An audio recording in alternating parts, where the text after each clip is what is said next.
கர்த்தருக்கு ஸ்தோத்திரம். சங்கீதம் 119 124. உமது அடியேனை உமது கிருபையின்படியே நடத்தி உமது பிரமாணங்களை எனக்கு போதியும்.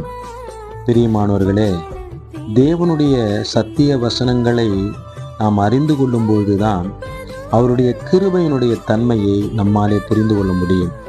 அவர் கிருபையுள்ள தேவன் என்றும், அவருடைய கிருபையின் நிமித்தமாக நாம் பாதுகாக்கப்படுகிறோம் என்றும், அவருடைய கிருபையே நமக்கு போதுமானது என்பதையும் கர்த்தருடைய வார்த்தைகளை நாம் தியானிக்கும் பொழுது நாம் புரிந்து கொள்ள முடியும். எனவேதான் சங்கீதக்காரர் இப்படியாக சொல்லுகிறார், உமது கிருபையின்படியே என்னை நடத்தும். அதற்கு உம்முடைய கிருபையை நான் தெரிந்து கொள்ள வேண்டும் என்றால் உம்முடைய பிரமாணங்களை, உம்முடைய வசனங்களை நான் அறிந்து கொள்ள வேண்டும். எனவே உம்முடைய வசனங்களை எனக்கு கற்றுத்தாரும் என்று சொல்லி இங்கே விண்ணப்பிக்கிறதை பார்க்கிறோம்.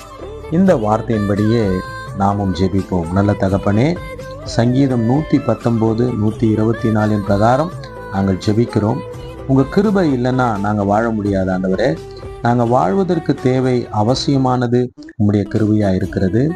அந்த கிருபையை கற்றுக்கொள்ள, உணர்ந்து கொள்ள, அந்த கிருபையின் தன்மையை நாங்கள் புரிந்து கொள்ள உம்முடைய வசனங்கள் எங்களுக்கு தேவையாக இருக்கிறது.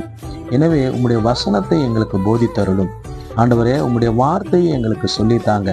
அப்பொழுது உம்முடைய கிருபையை குறித்து நாங்கள் அறிந்து கொள்வோம், உணர்ந்து கொள்வோம், அந்த கிருபையினாலே நடத்தப்படுவோம். இப்பொழுதும் இந்த வார்த்தையை, ஜெபத்தை கேட்டுக்கொண்டிருக்கிற ஒவ்வொருவரும் உம்முடைய கிருபையினாலே நடத்தப்படுவார்களாக. ஒவ்வொருவரும் உம்முடைய வசனத்தை அறிந்து கொள்வார்களாக. கிருபையை குறித்த வசனங்களை அறிந்து கொள்வார்களாக. கர்த்தர் அவ்வண்ணமாகவே செய்தபடியினாலே நன்றி சொல்லுகிறேன். இயேசு கிறிஸ்துவின் இனிதான நாமத்துல ஜெபிக்கிறோம் தகப்பனே. ஆமேன், ஆமேன், ஆமேன். God bless you all. கர்த்தர் உங்களை ஆசீர்வதிப்பார்.